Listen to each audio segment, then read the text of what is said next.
만물의 근원 우리 하나님께 모두 나아갑시다. 구원의 반석이신 우리 주님께 기뻐 외치며 찬양합시다. 기도합니다.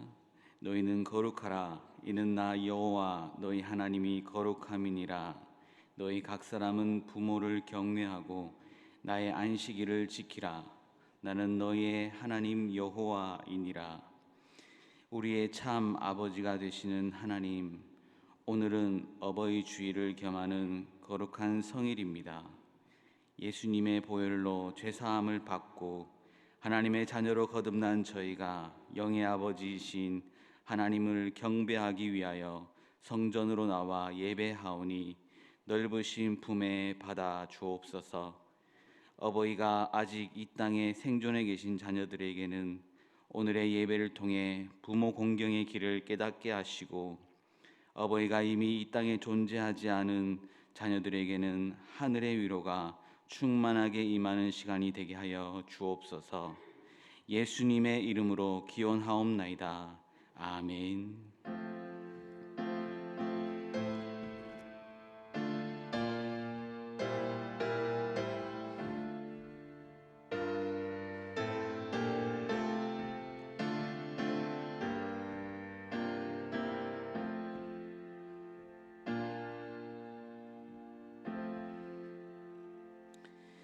찬송가 17장을 다 함께 찬양하겠습니다. 찬송가 17장입니다.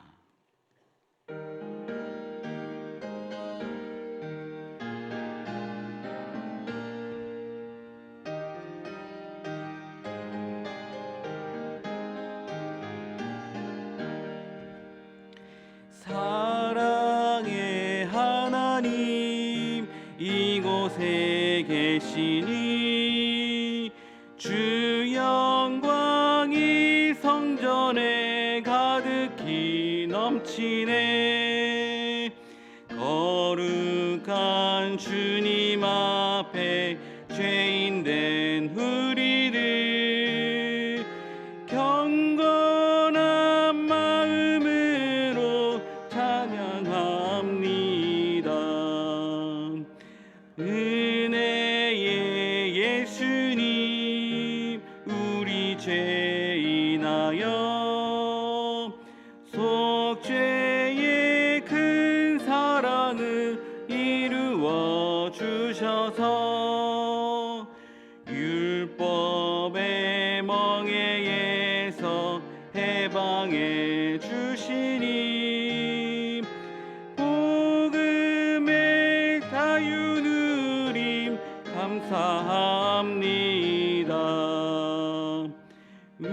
위로의 성령님, 우리의 마음에 늘 함께 계시오니 큰 힘이 됩니다. 슬픔도 두려움도 넉넉히 이기니 이 세상 끝날까지 함께 하소서.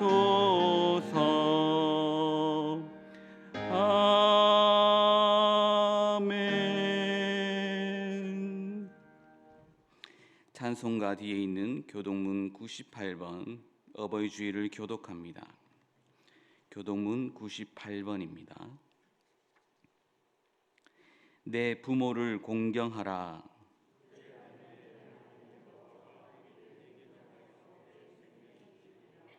내 아들아, 내 아비의 훈계를 들으며 내 어미의 법을 떠나지 말라.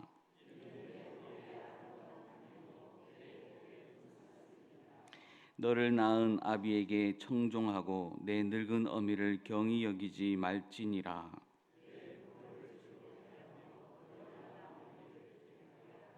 자녀들아, 주 안에서 너희 부모에게 순종하라. 이것이 옳으니라.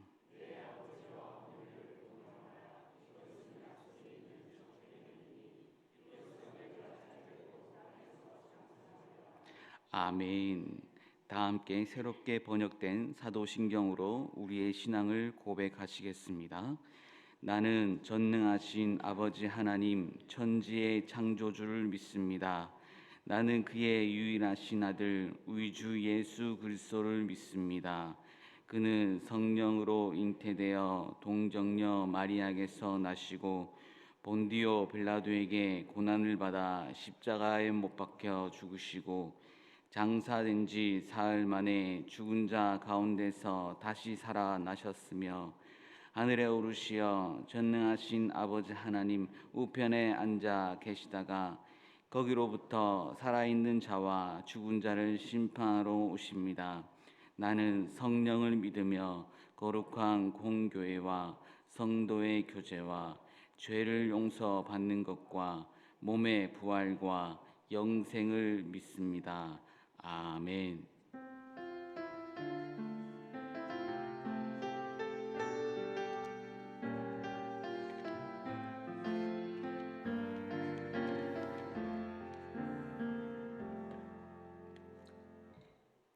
하나님 아버지 감사합니다.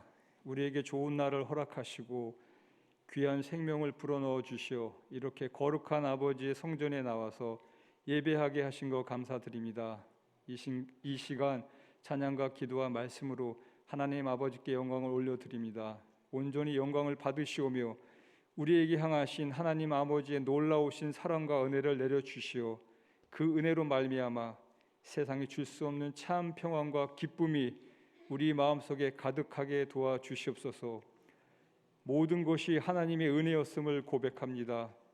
날마다 공급해 주시는 하나님의 사랑과 은혜에 다시금 감사를 드립니다. 이 세상을 살아가는 동안 세상에 물들지 않고 하나님의 자녀다운 모습으로 살아가게 하신 것 감사드립니다. 때론 삶의 현장에서 연약한 믿음의 행실로 하나님 아버지의 자녀다운 삶을 살지 못했음을 고백합니다. 용서하여 주시옵소서. 오늘 드려지는 예배의 말씀과 기도와 찬양으로 풍성한 믿음의 공급함을 입어 세상에 나가 사는 동안 예수 그리스도의 자녀다운 모습으로 살아가게 도와주시옵소서. 세상의 많은 사람들 중에서 나의 부모님을 만나게 하시고 자녀들을 만나게 하신 것 감사합니다. 가족이라는 이름으로 하나 되게 하신 것 감사합니다. 이것이 얼마나 놀라운 하나님의 축복의 선물인지요. 성경에서 말씀하십니다. 사랑은 오래 참고 온유한 것이라고, 무례히 행하지 않으며 성내지 않은 것이라고, 모든 것을 참으며 믿으며 바라며 모든 것을 견디는 것이라 말씀하셨습니다. 나에게 만남을 허락하신 가족들을 더욱 사랑하며 기도하게 하여 주시옵소서. 말씀을 전하시는 김상정 목사님에게도 성령의 충만함으로 모든 가족분들이 하나님 안에서 사랑과 은혜가 가득하게 하여 주시옵소서. 목사님을 통해 하나님의 말씀이 대언될 때 그 깊이와 은혜의 능력으로 듣는 모든 이들에게 하나님의 감동의 역사가 일어나게 도와주시옵소서. 특별히 입시를 준비하는 고3 수험생들을 위해 기도합니다. 지금껏 인도하여 주신 은혜대로 마음의 평안을 주시어 잘 계획하고 준비하여 온전히 하나님께 영광이요 가족들에게 기쁨이 되도록 인도하여 주시옵소서. 또한 청소년 문화책 축제를 준비하고 있습니다. 모든 계획과 순서를 주관하여 주시고 함께하는 진접 오남 지역 교회들과 동역자분들에게 은혜를 내리사 순적하게 이루어 귀한 청소년들의 한마당이 되게 하여 주시옵소서. 이 예배를 위해 준비하시는 모든 사역자분들과 보이지 않게 수고하시는 모든 하나님의 자녀들에게 예배의 기쁨과 성령의 충만함이 마음속에 늘 가득하게 도와주시옵소서. 이 예배를 주님께 온전히 맡겨오며 모든 말씀 예수님의 이름으로 기도드립니다. 아멘.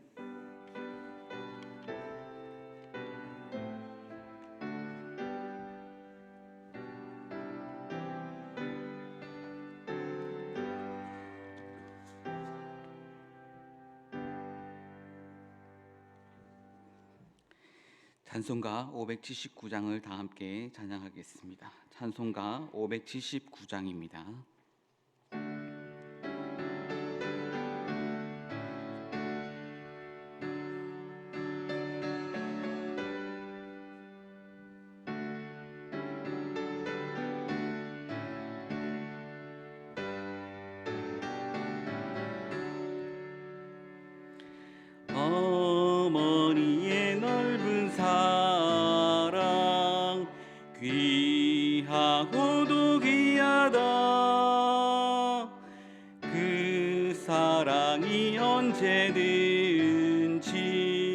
나를 감싸줍니다.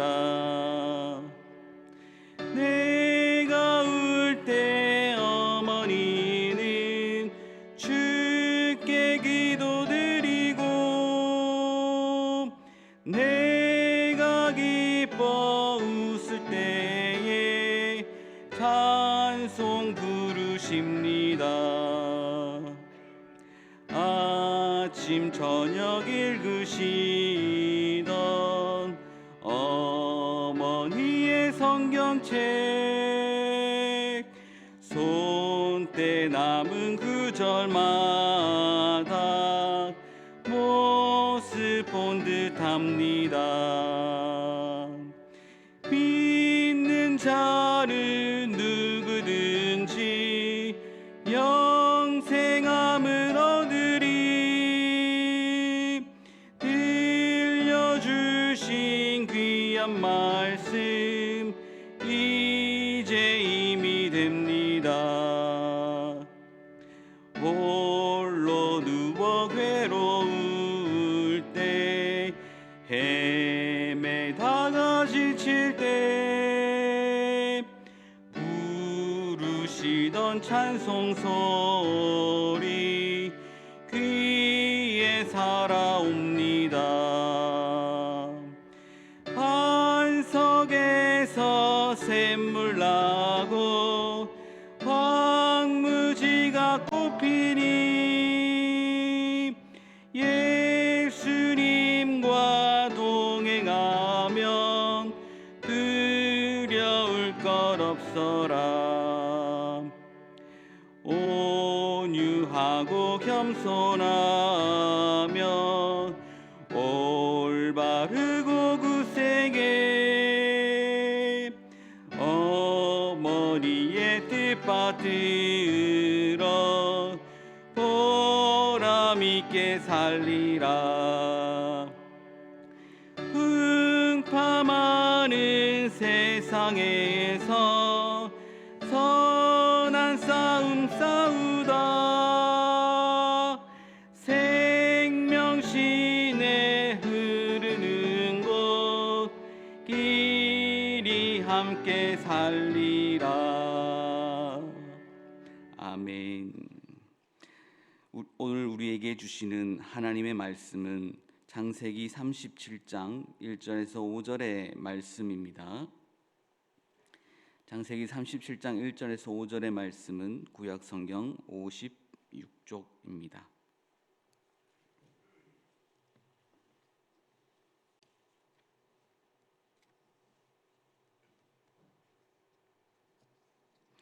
기록된 하나님의 말씀입니다. 야곱이 가나안 땅 곧 그의 아버지가 거류하던 땅에 거주하였으니 야곱의 족보는 이러하니라. 요셉이 17세의 소년으로서 그의 형들과 함께 양을 칠 때에 그의 아버지의 아내들 빌하와 실바의 아들들과 더불어 함께 있었더니 그가 그들의 잘못을 아버지께 말하더라. 요셉은 노년에 얻은 아들이므로 이스라엘이 여러 아들들보다 그를 더 사랑하므로 그를 위하여 채색 옷을 지었더니 그의 형들이 아버지가 형들보다 그를 더 사랑함을 보고 그를 미워하여 그에게 편안하게 말할 수 없었더라. 함께 읽겠습니다. 요셉이 꿈을 꾸고 자기 형들에게 말하매 그들이 그를 더욱 미워하였더라. 아멘.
기도합니다. 우리를 통해 하나님의 나라를 이루어 가시며 하나님의 기업을 더 성장케 하시는 하나님을 찬양합니다. 우리의 찬양을 기뻐 받아 주옵시고 이제 말씀 앞에 섭니다. 이 말씀 통해 깨닫게 하시며 말씀으로 변화된 삶, 하나님께 기쁨이 되는 삶, 아버지 되신 하나님께 기쁨이 되는 저희 자녀들 되게 하옵소서.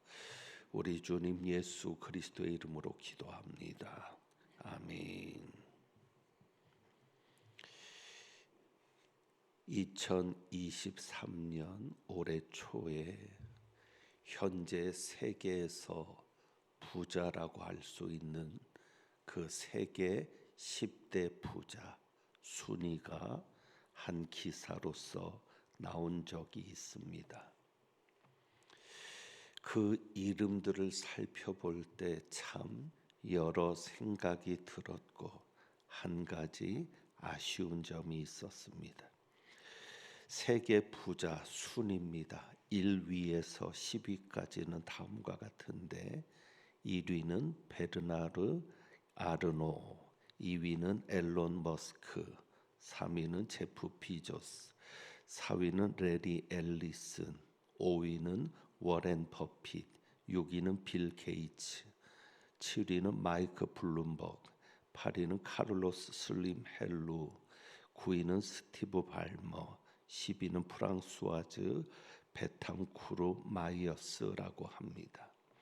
이 중 7명이 미국에서 자수성가한 사람이고 1위는 프랑스인이라고 합니다. 한 가지 아쉬운 점은 이것입니다. 이들 중에서 과연 신앙인이 얼마나 될까 하는 아쉬움입니다. 신앙인도 신앙인이지만 그리스도인으로서 존경받는, 그리스도인으로서 믿음의 본으로 삼을 수 있는 신앙인들이 얼마나 될까 싶습니다. 이전만 해도 세계 최고의 부자들 중에는 우리 믿는 자들의 입에 하나의 모범 사례로서 오르내릴 수 있는 부자들이 있었습니다. 신앙인들이 있었습니다.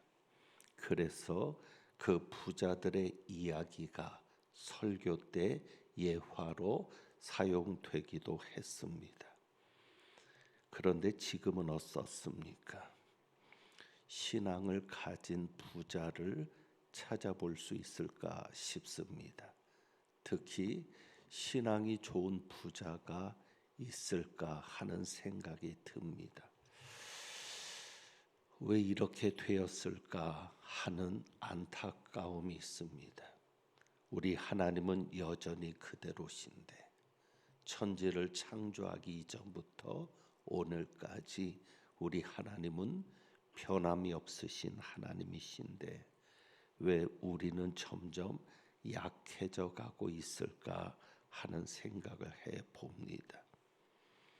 신앙 좋은 부자가 드물다고 하는 것은 한편으로는 전도할 거리가 쉽지 않다라는 생각으로 연결이 됩니다. 여러분 자신 있게 예수 믿으면 복 받는다라고 말할 수 있겠습니까? 처음부터 구원을 보고 교회로 나오고 예수님에게 관심 갖는 이들은 없을 것입니다. 어쩌면 복받기 위해서 현실의 문제를 해결받기 위해서 신을 찾는 과정이 첫 출발점일 텐데 모범적인 사례로 이야기할 만한 이들이 없습니다. 예수 믿으면 복 받는다. 예수 잘 믿어라. 예수 잘 믿으면 복 받는다. 이렇게 말하기가 어려운 때입니다. 전도가 쉽지 않습니다. 그래서 지금까지도 우리는 거의 200여 년 전의 인물을 끄집어내 옵니다. 어버이 주일을 맞아서 또 신앙 교육의 중요성을 이야기할 때마다 최근의 인물이 아니라 거의 200여 년 전의 인물이라고 할 수 있는 사람을 끌어내 오게 됩니다. 바로 그가 누구입니까? 록펠러입니다. 1839년에 태어났다고 알려져 있으니 거의 200여 년 전의 인물이죠. 그 록펠러가 어버이 주일에 단골 설교 예화로 등장하기도 합니다. 지금까지도 그렇습니다. 그는 세계 최고의 석유 왕이면서 세계 최고의 자선가로 알려져 있습니다. 33세 때 백만장자가 되었죠.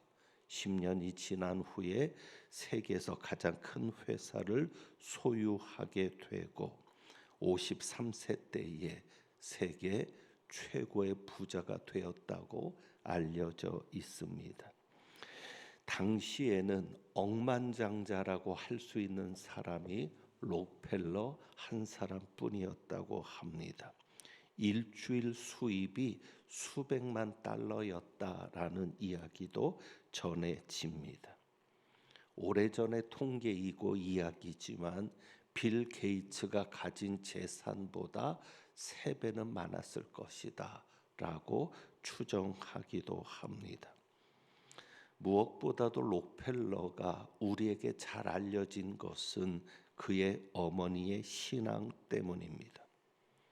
록펠러가 76세 때 아내가 먼저 세상을 떠납니다. 아내를 먼저 하늘나라로 보냈는데 아내를 기념하기 위해서 시카고 대학 안에 시카고 교회를 건축해서 기부했다고 합니다. 기부 행사를 마치고 나오는데 기자가 그에게 묻습니다. 회장님의 성공 비결은 무엇입니까? 그때 록펠러가 망설임 없이 대답했다고 하죠. 어머니 엘리자의 신앙 유산입니다. 지금도 록펠러를 검색해 보면 록펠러 어머니의 10계명이라는 글이 뜹니다. 록펠러의 신앙의 유산 이렇게도 우리가 이해가 되는데 그 록펠러 어머니 엘리자의 유언으로 알려진 내용이 있습니다.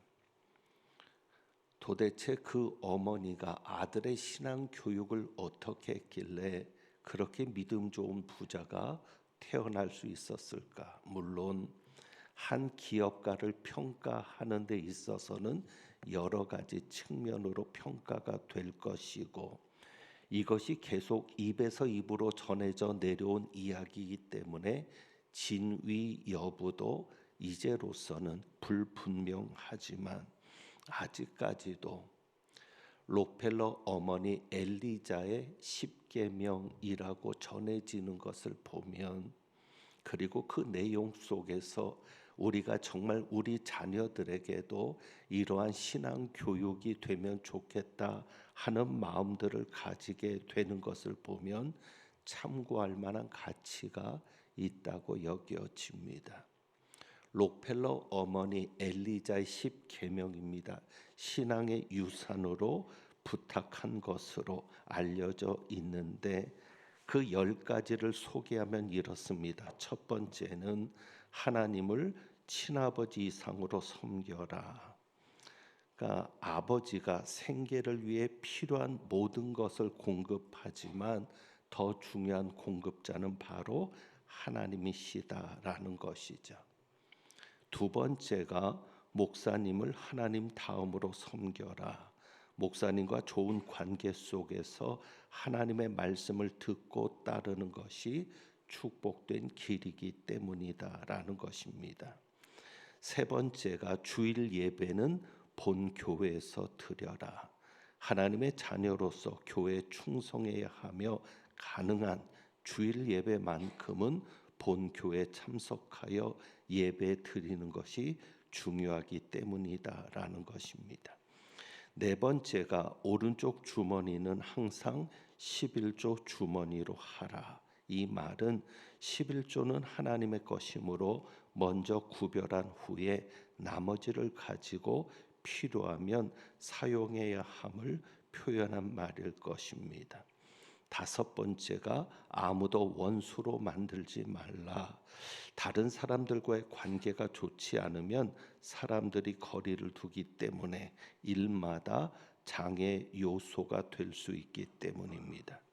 여섯 번째가 아침에 목표를 세우고 기도하라.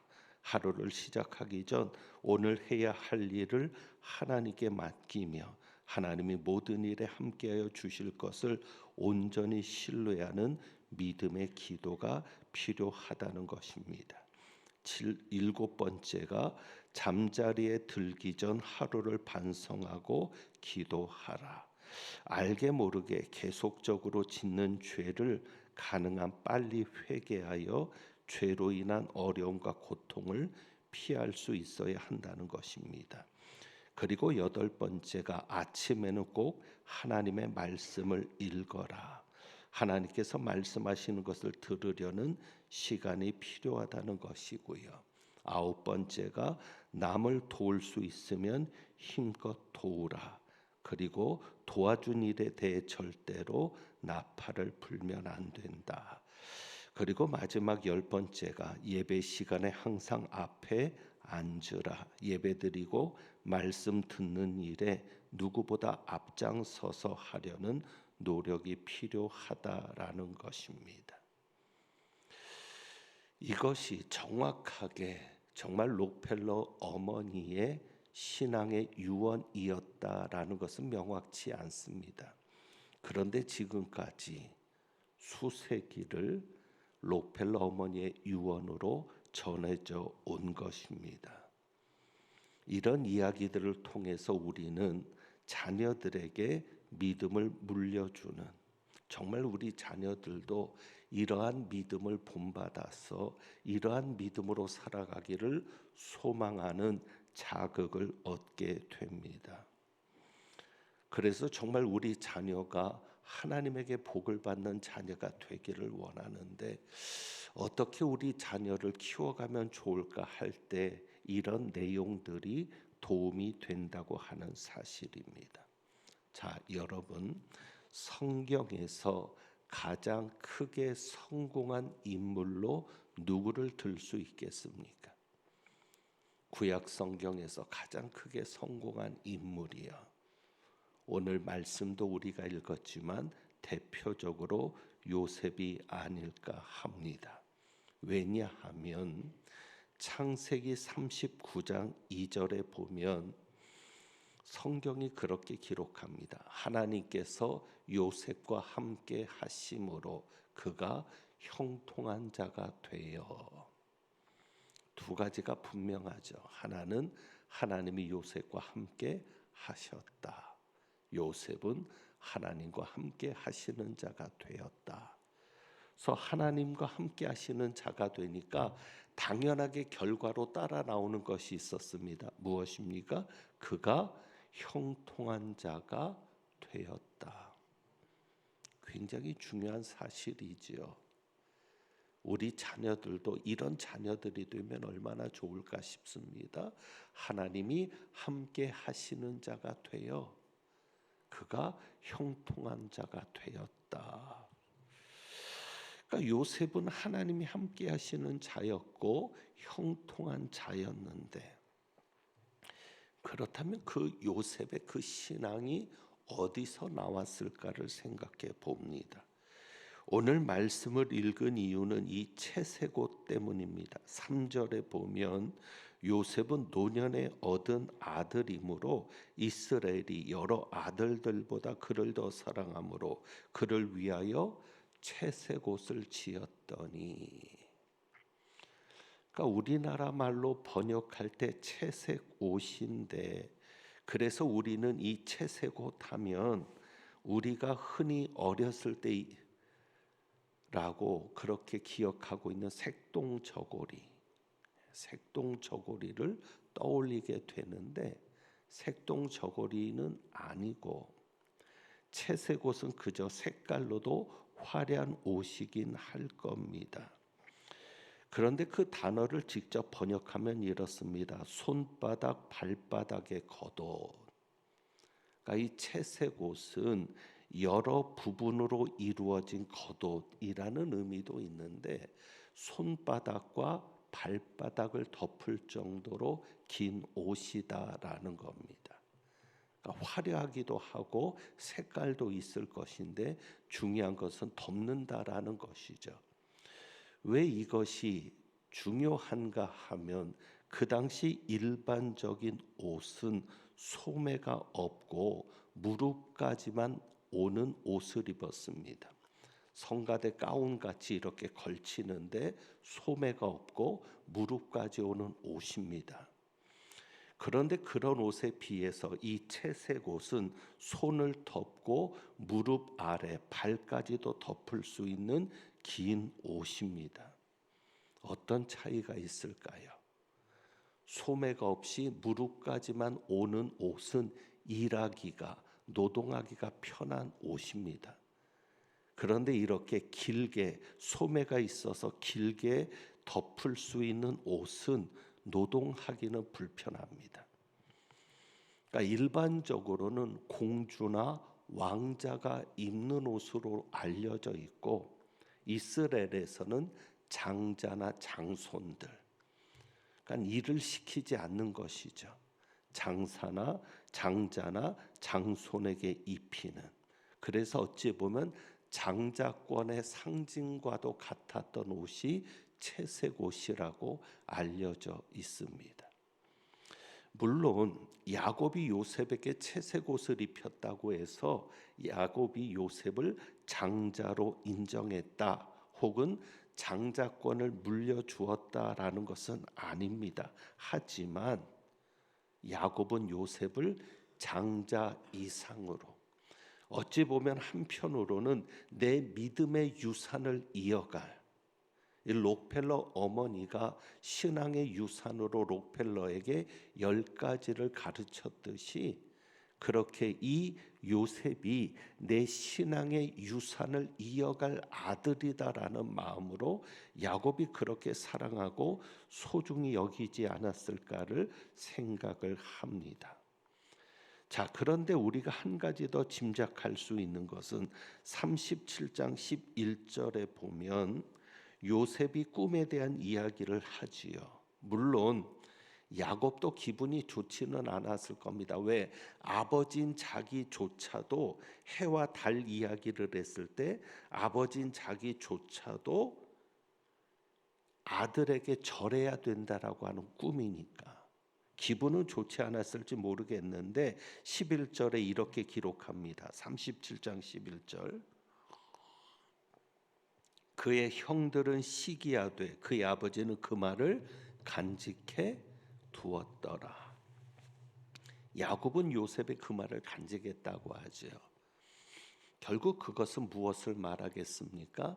야곱이 요셉을 자기의 신앙의 대를 이을 아들로, 어찌 보면 영적인 장자로 생각했을지도 모르겠습니다. 모든 형제들보다 뛰어난 아들로요. 그러고 보니까 37장 2절에 보시면 야곱의 족보는 이러하니라. 그 앞에 에서의 족보가 쭉 나옵니다. 야곱의 형인 에서의 족보가 나오는데 어찌 보면 참 답답한 게 에서는 번성했습니다. 그런데 야곱의 족보는 없습니다. 에서는 번성했는데 야곱은 그렇게 번성하지 못했습니다. 믿지 않는 자는 잘 됐는데, 믿음 없는 자는 잘 됐는데 믿는 자는 그렇게 잘 된 것 같지는 않습니다. 그러니까 에서의 족보와 상대적으로 37장 2절에 보면 야곱의 족보는 이러하니라 그랬는데 실제로 족보가 나왔습니까? 요셉의 이야기가 나왔습니까? 요셉의 이야기가 나왔습니다. 족보라고 해놓고는 요셉의 이야기만 나옵니다. 이것은 무엇을 말하겠습니까? 야곱의 신앙의 대가 누구에게? 요셉에게 물려지고 있다. 시간이 많지 않으니까 구체적인 연대를 가지고 비교해 드릴 수는 없지만 우리가 생각할 때 이삭이 야곱과 함께 보냈던 시간도 있을 것 같습니다. 연령을 따져보면 야곱이 돌아와서 가나안으로 돌아와서 이삭과 함께 보냈던 시간이 겹치는 부분이 있습니다. 아버지인 이삭과 함께 보냈을 것이고 그리고 그 아들 요셉도 할아버지인 이삭과 함께 보낸 시간이 있을 줄 압니다. 왜 이 말씀을 드리냐면 그렇다면 요셉은 그가 가지게 된 그 믿음, 요셉이 가지게 된 그 신앙, 그래서 하나님이 요셉과 함께 할 수 있었고 그리고 그가 하나님이 함께함으로 형통한 자가 될 수 있었던 것은 그 신앙의 역할일 텐데, 신앙의 영향일 텐데, 그러면 그 신앙을 누구에게서? 할아버지인 이삭과 아버지인 야곱에게서 물려받았을 것으로 생각할 수 있습니다. 왜? 겹치는 부분을 보면 요셉은 아버지인 야곱과 할아버지 이삭과도 함께 있었기 때문입니다. 그래서 우리는 이렇게 정리할 수 있습니다. 믿음이 좋은 할아버지인 이삭에게서 요셉이 영향을 받았고 그리고 아버지인 야곱에게서도 영향을 받았을 것이다. 그래서 믿음이 좋은 할아버지 이삭의 믿음이 야곱에게로, 또 그 아버지 야곱은 자기 신앙의 대를 요셉이 물려받았을 것으로 생각합니다. 그래서 정리하면 혈통적으로는 요셉이 장자는 아닙니다. 하지만 신앙적으로 믿음적으로 볼 때는 야곱이 요셉을 누구처럼 여겼을 것이다? 장자처럼 여겼을 것이다 라는 생각이 가능합니다. 그래서 우리는 이것을 통해서 정리해야 되는 것이 믿음을 물려주는 것을 중요하게 생각해야 합니다. 이삭이 야곱에게, 야곱이 요셉에게 무엇을 물려주었어요? 믿음을, 신앙을 물려주었다는 것이고, 그래서 우리는 이 요셉의 이야기 속에서 우리도 우리 자녀들에게 신앙을 물려주는 것이 얼마나 중요한가. 우리 자식을 볼 때도 어떤 관점으로 볼까요? 믿음의 관점에서 우리 자식들을 바라보는 것이 얼마나 중요할까를 생각합니다. 자, 그렇다면 어떻게 믿음을 물려줄까를 생각해 봅니다. 사실 자식들이 말을 안 듣잖아요. 교회 가라 그래도 잘 안 가고요.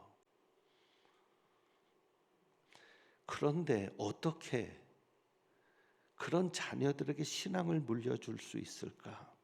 그저 부모는 신앙의 본을 보이며 사는 겁니다. 우리가 그저 모범적으로 신앙생활을 하고 하나님 앞에 기도하는 거죠. 하나님, 우리 자녀들이 우리 신앙의 모습을 보면서 아브라함의 신앙이 이삭에게, 이삭의 신앙이 야곱에게, 야곱의 신앙이 요셉에게로 가는 것처럼 그렇게 믿음의 대를 이어가는 가정이 되게 하려고 기도하면 좋을 듯합니다. 그렇다면 어떤 신앙의 본을 보일까? 요셉에게서 두 가지를 생각해 봅니다. 첫째는 예배 신앙입니다. 예배 신앙.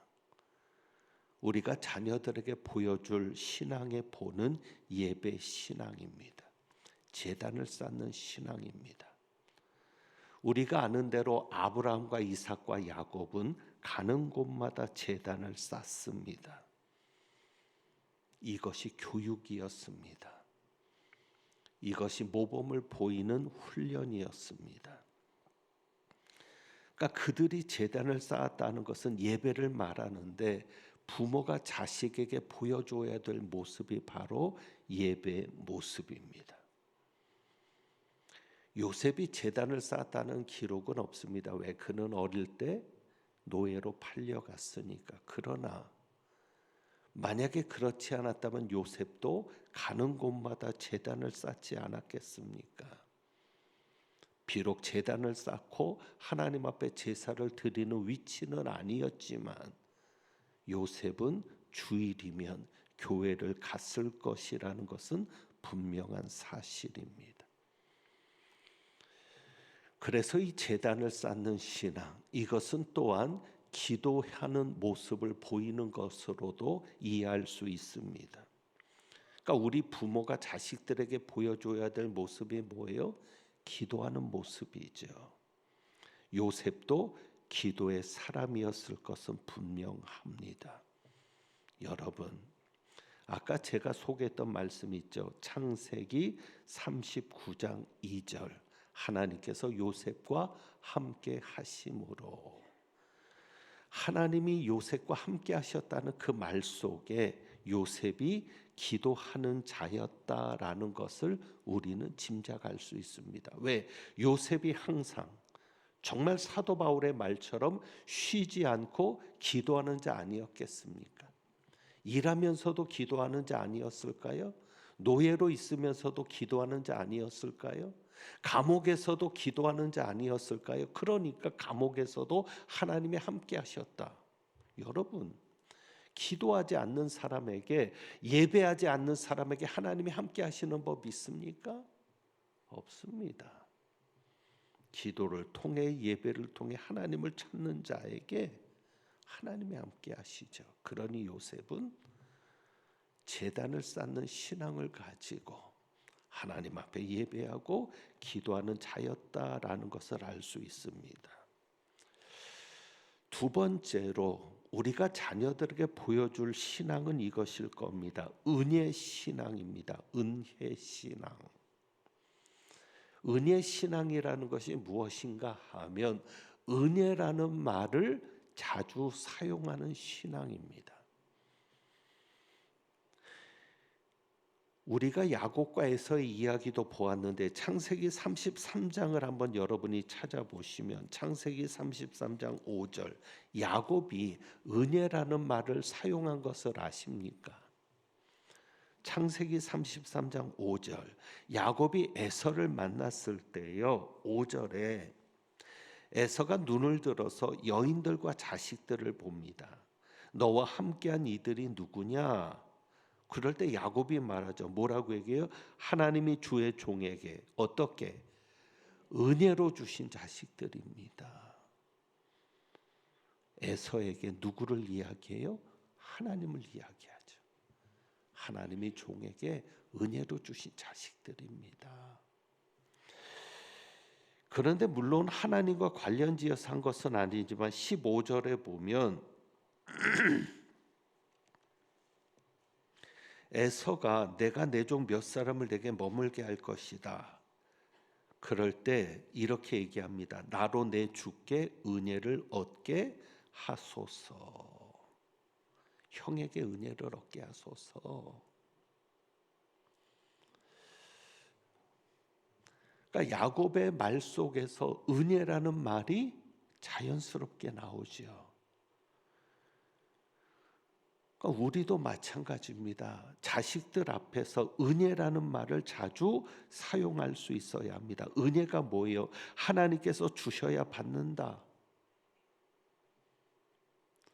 하나님께서 주셔서 받았다. 그러니까 하나님이 주신 것이라는 것이고 하나님을 앞세우는 신앙이 바로 은혜 신앙입니다. 창세기 41장 16절에 보면 요셉이 꿈을 풀게 되지요. 그 과정은 기니까 이야기 안 하겠습니다. 바로 앞에서 바로의 꿈을 해몽하는데 그것이 총리가 되게 하잖아요. 그 꿈 해몽이. 그런데 바로에게 이런 말합니다. 하나님께서 바로에게 준비하신 그러니까 하나님께서 바로에게 선한 대답을 하시리이다. 그러니까 자기가 대답한다라고 얘기하지 않아요. 꿈에 대해서 해몽을 할 때 뭐라고 얘기해요? 하나님께서 바로에게 대답하실 겁니다. 말해 주실 겁니다. 누구를 앞세우고 있습니까? 요셉이 지금 하나님을 앞세우고 있어요. 하나님께서 하신다라는 것이죠. 한 가지 예를 더 들어보면 아브라함이 이삭을 번제하러 데리고 갈 때 이삭이 묻지 않습니까? 나무와 불은 준비되어 있는데, 불과 나무는 여기 있는데 번제할 어린 양은 어디 있습니까? 아브라함이 뭐라고 대답해요? 번제할 어린 양은 하나님께서 자기를 위하여 친히 준비하실 거다. 하나님께서 하실 거다. 이러한 것들이 부모가 어떻게 말을 하느냐, 은혜 관점에서 말을 하는 거죠. 하나님께서 하실 거야. 하나님께서 준비하실 거야. 하나님께서 너를 도우실 거야. 그런 은혜 신앙에 입각해서 말을 하고 그 말을 자식이 듣고 자식이 보면서 성장해 가니까 자기도 결정적인 순간에 누구를 앞세우는 겁니까? 하나님을 앞세우는 겁니다. 하나님께서 대답할 말을 주실 겁니다. 하나님께서 하실 말씀을 주실 겁니다. 여러분, 어버이 주일, 해마다 돌아오는 어버이 주일, 자식들에게 설교하려고 하니 효도하라는 설교만 하게 되죠. 내 부모를 공경하라. 성경도 다 모아도 몇 구절 되지 않습니다. 그런데 저는 오늘 부모님들에게 설교를 합니다. 어버이 주일인데. 왜요? 결국 우리 부모들은 자식들 잘 되게 하려고 있잖아요. 그러니까 어버이 주일이지만 우리가 대접받는 설교, 우리를 대접하게 하는 설교가 아니라 부모 입장에서 어떻게 하면 우리 자녀들이 잘 될 수 있을까? 그래서 하나님께서 우리 자녀들에게 나타나셨을 때 지난번에도 언급한 것처럼 나는 내 할아버지 누구의 하나님이다. 나는 네 아버지 누구의 하나님이다. 이렇게 말할 수 있는 그런 가정, 그런 믿음의 대를 이어가면 얼마나 좋을까를 생각하면서 오늘 이 말씀을 여러분에게 전합니다. 자녀들에게 예배 신앙을 보여주시고 은혜 신앙, 하나님께서 하신다는 신앙을 보여주셔서 우리 가정이 믿음의 대를 이어가는 가정이 될 수 있기를 주님의 이름으로 축복합니다. 찬송 드리겠습니다. 그래서 오늘 이 말씀 생각하면서 577장 새 찬송가가 들어오면서 어버이 주일에 부를 수 있는 찬양이 많아졌는데 577장 한번 찬양 드리겠습니다.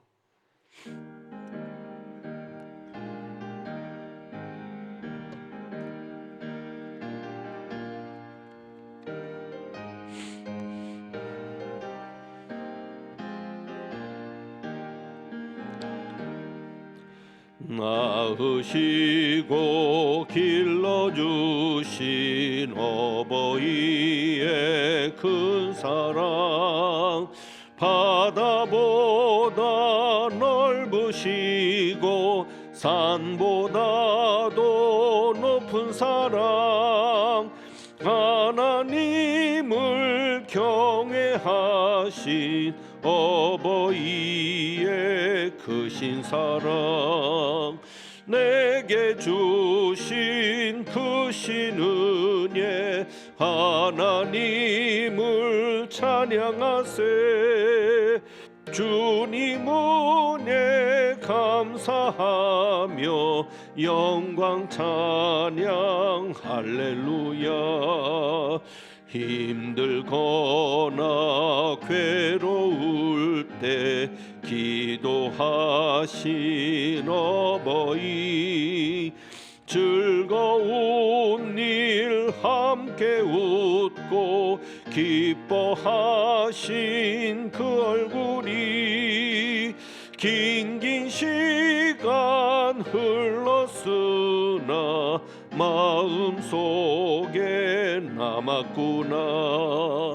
내게 주신 그 신은혜 하나님을 찬양하세. 주님 은혜 감사하며 영광 찬양 할렐루야. 재미있게 가르치신 귀한 성경 말씀이 기쁜 노래 찬양하며 예배 드린 그 시절이 지금 와서 생각하니 어찌 평생 잊으리까. 내게 주신 그 신은혜 하나님을 찬양하세. 주님 은혜 감사하며 영광 찬양 할렐루야. 아멘. 기도합니다. 우리에게 믿음의 부모를 주신 것 감사하고 우리도 믿음의 부모가 되게 하옵소서.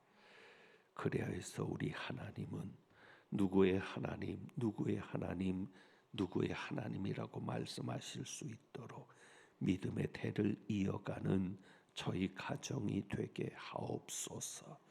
우리 가정을 늘 책임져 주시는 아버지 하나님께 감사하는 마음으로 오늘도 예물을 구별하여 드립니다. 예물 받아 주옵시고 예물 드린 가정마다 자녀 손들마다 하나님께서 돌보시며 지키시며 어려움 중에도 오히려 하나님께서 역사하심으로 모두에게 증거가 되는 하나님의 살아계심의 표시가 되는 귀한 가정들, 자녀 손들의 삶이 되게 하여 주옵소서. 우리 주님 예수 그리스도의 이름으로 기도하옵나이다. 아멘. 오늘 어버이 주일인데 우리 권사회에서 또 저희 교회가 함께 우리 어르신들께 드리는 선물을 준비했습니다. 70세 이상 어르신들께 준비했는데 잠깐 그 자리에서 일어서 주시면 저희가 선물을 전달하도록 하겠습니다. 잠깐만 일어서 주시면 좋겠습니다. 제가 기도합니다. 하나님 아버지, 우리들 모두 다 부모이기도 하지만 특별히 70세 이상 어르신들께 우리가 귀한 선물을 준비하면서 하나님께 이분들을 부탁합니다. 하나님, 앞으로도 주님 책임져 주시고 건강 돌보아 주시고 하나님께서 함께 하시는 복된 삶이 되게 하옵소서. 자녀 손들에게도 복이 있게 하옵소서. 우리 주님 예수 그리스도의 이름으로 기도합니다.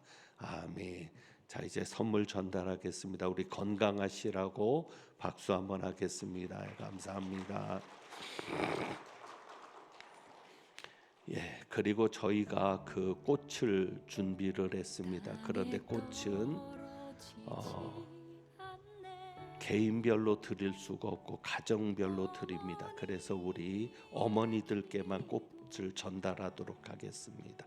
그래서 나가실 때 가정당 하나씩인데 70세 이상 어르신들 부모님들이 계신 가정당 하나씩인데 우리 어머님들께만 드리니까 나가시면서 받아가시기 바랍니다. 근데 제가 광고를 좀 잘못한 것 같아요. 그러니까 자식들이 받아서 우리 부모님 집에 계신데 그게 아니라 오늘 오신 분들 중에 어머님들만 아시겠죠? 오늘 그러니까 그 선물 받으신 중에 어머님들에게는 선물을 더 하나 드린다는 겁니다. 예, 그렇게 해서 그냥 개인 꽃이 아니라 꽃다발입니다. 그 화분입니다. 그래서 저희가 개인별로 드릴 수가 없어서 가정별로 드리니까 우리 어머님들이 그렇게 받아가시면 좋겠습니다. 교회 소식 전합니다. 오늘 어버이 주일이고 다음 주일은 스승의 주일과 청년 주일로 함께 하겠습니다. 초등부 야외 예배가 오늘 있습니다. 교회에서 9시 50분에 광릉 수목원에 다녀오게 되는데 우리 초등부 학생들 잘 다녀올 수 있도록 수고하시는 선생님들을 위해서도 기도해 주시기 바랍니다. 각 여전대 원례회가 점심 후에 있고요. 이번에 저희가 청소년 주일을 마지막 주일에 보내면서 진저 모남 지역 청소년 축제를 준비합니다. 26일부터 27일 이틀 동안 진행이 되는데 위에서 기도해 주시고 또 많이 도와주시기를 바랍니다. 재정적으로도 많은 부분이 필요해서 재정적인 도움을 주실 분들 찬조해 주셔도 감사하겠습니다. 다른 교회 소식들은 주보를 참고해 주시고요. 오늘 점심 배식과 봉사는 남광구역과 오남 1구역에서 수고합니다. 주방 성김이로 수고하시는 권사님들께 감사하고 점심을 찬조해 주신 가정에 감사를 드립니다. 혼인식이 있습니다. 서형문 집사님, 김홍연 집사님의 장녀 서예빈 양의 혼인식이 이번 주 토요일 11시입니다. 강변에서 있는데 교회에서는 9시 30분에 출발합니다. 새로 시작하는 가정을 위해서 기도해 주시고 또 많이 축하해 주시기를 부탁드립니다. 이제 주가 일하시네 1절만 찬양하고 축도하겠습니다.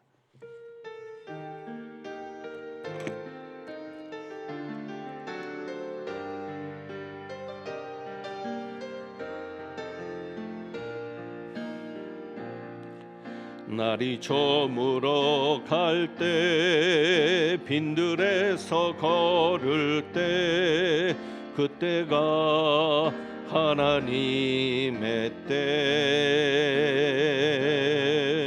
내 힘으로 안 될 때 빈손으로 걸을 때 내가 고백해 여호와 이래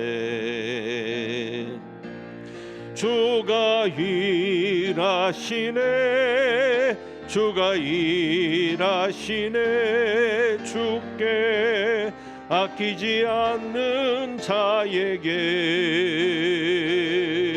주가 일하시네 주가 일하시네 신뢰하며 걷는 자에게 주가 일하시네 주가 일하시네 주가 일하시네 주께 아끼지 않는 자에게 주가 일하시네 주가 일하시네 신뢰하며 걷는 자에게 축도합니다. 이 한 주간 주님께서 일하실 줄 믿습니다. 오늘도 말씀을 통하여 신앙의 대를 이어가는 믿음의 가정 세워지기를 소망하며 특별히 자녀들의 믿음을 위해 간구하며 나아가는 주님의 귀한 백성들 위에 우리 주님 예수 그리스도의 은혜와 아버지 하나님의 사랑과 성령님의 교통하시며 충만케 하심이 이제부터 영원까지 함께 하시기를 축원하옵나이다. 아멘.